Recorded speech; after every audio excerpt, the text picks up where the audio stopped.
Hi, this is 3.09, the ups and downs of the economy 2, starting with slide 1. The economy is always moving. Economic players routinely win and lose on deals in the global marketplace. But from among all this seemingly wild economic activity, discernible patterns emerge. Learn about some of the features that appear over time in an economic system. You will also learn about specialization and the standard of living, and how inflation affects us all. One pattern that becomes clear from observing economic activity is the quality of people's lives tends to improve over time. Most people live longer and have healthier lives than their ancestors did. Some of this can be explained by the evolution of human ingenuity, but the market also plays an important role in improving people's lives.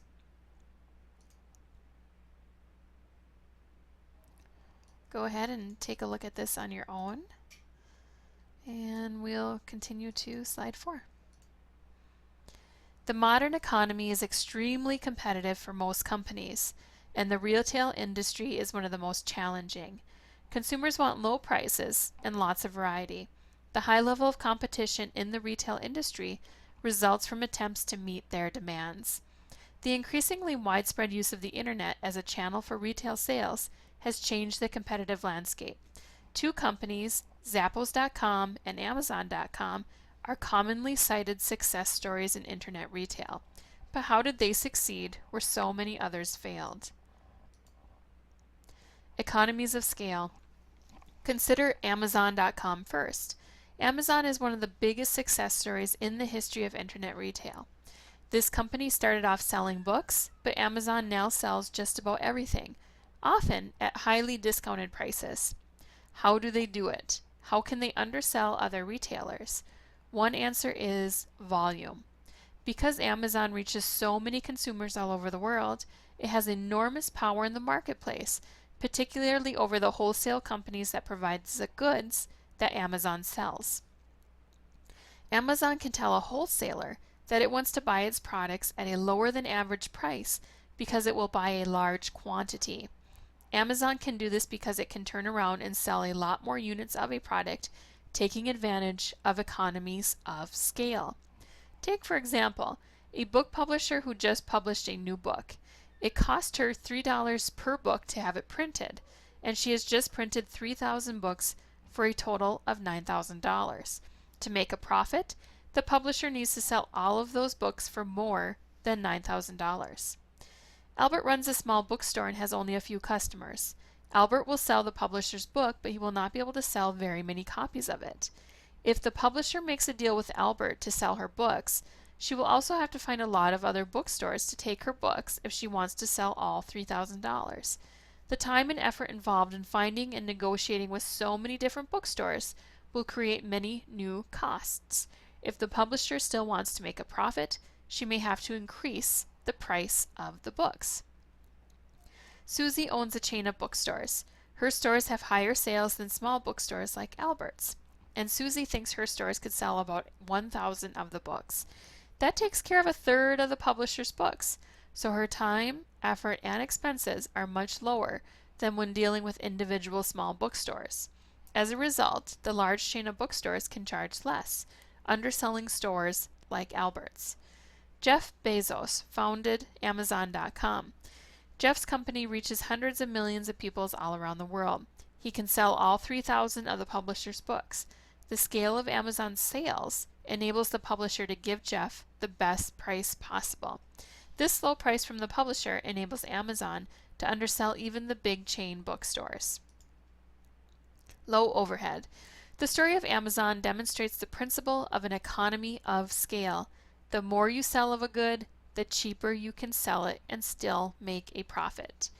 This principle allows Amazon to sell things more cheaply than many other retailers. There is another benefit to the technology of the internet. It reduces the overhead associated with owning and operating retail stores. Take Zappos.com as an example. Zappos began in 1999 as an online shoe store. Compare Zappos with a traditional shoe store. A traditional shoe store pays many costs: the lease or purchase of land and buildings, wages for the people who work in the stores, money for electricity and other utilities, and so on. Since Zappos does not have any stores to operate, it does not have any of the associated expenses either. With fewer expenses, it can afford to undersell traditional shoe stores and still make a profit.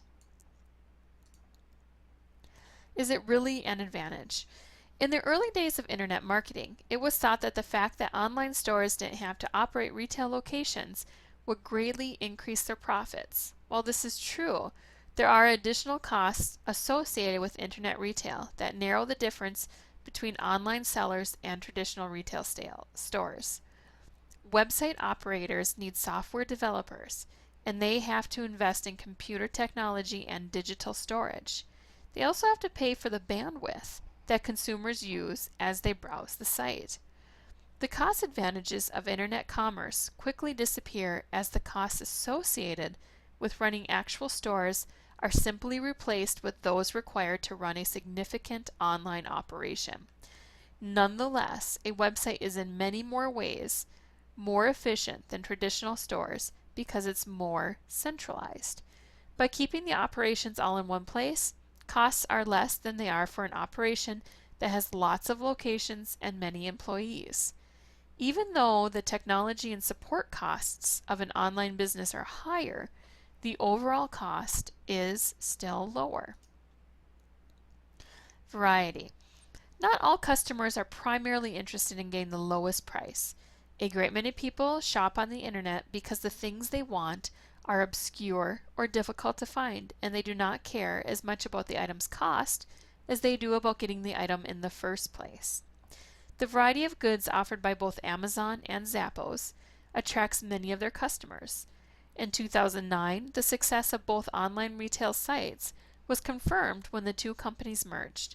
Amazon bought Zappos for well over $1 billion and continued to operate the online shoe store as a subsidiary company. Together, the two companies employ over 88,000 people and bring in over $61 billion in annual revenue. The shipping problem.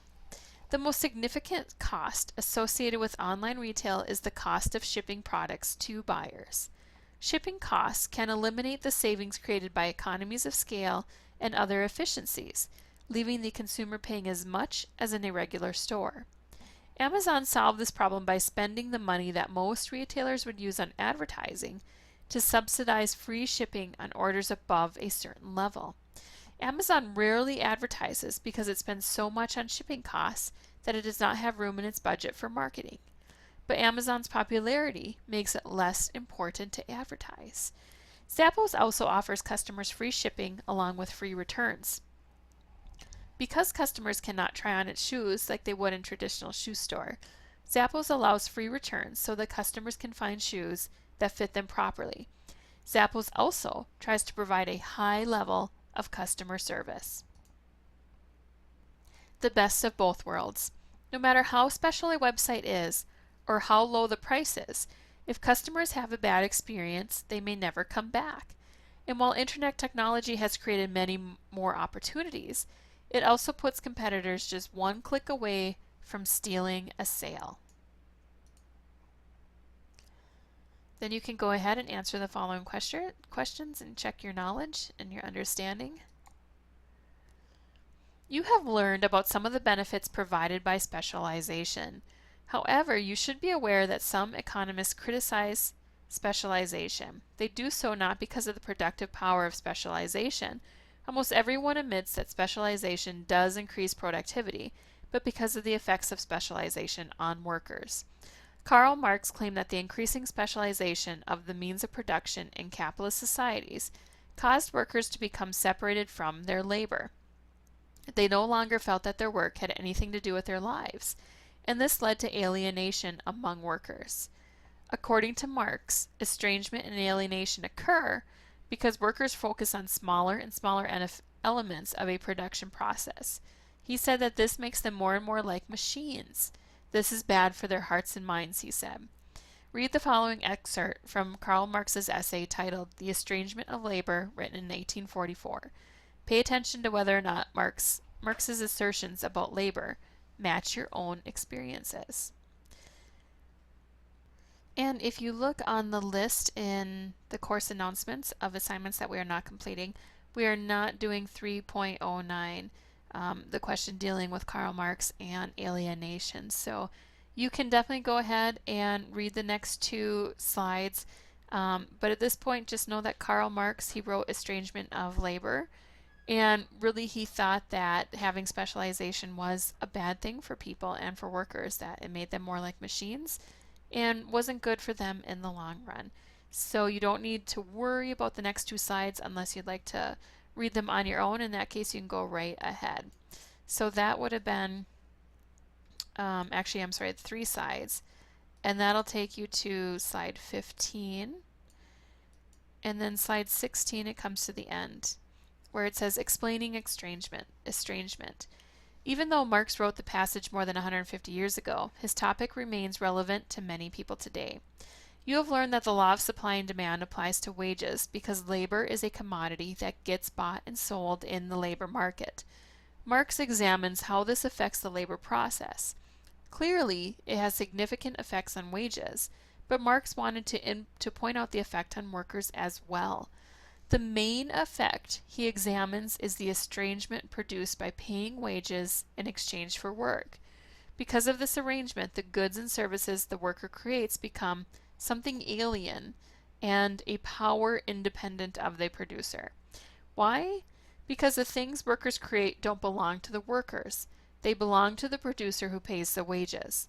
Workers get wages in return for their time and effort, while the things that they create are taken from them in exchange for these wages. Marx tries to point out how bad this is for workers by indicating that the products of their labor are part of their essential being. That is why he uses the term species being, to indicate that humans are laboring beings who naturally connect with the products of their labor. But according to Marx, workers paid wages in exchange for the products of their labor have a different, unnatural relationship to labor. Instead of their labor being fundamental to their existence, it is just a means to an end. Wages drive a wedge between workers and the products of their labor, so wage labor ends up alienating workers. And that takes us to the end of 3.09, the ups and downs of the economy too. As always, let me know if you have any questions or concerns about this information, and I can help you out with it. Have a good day.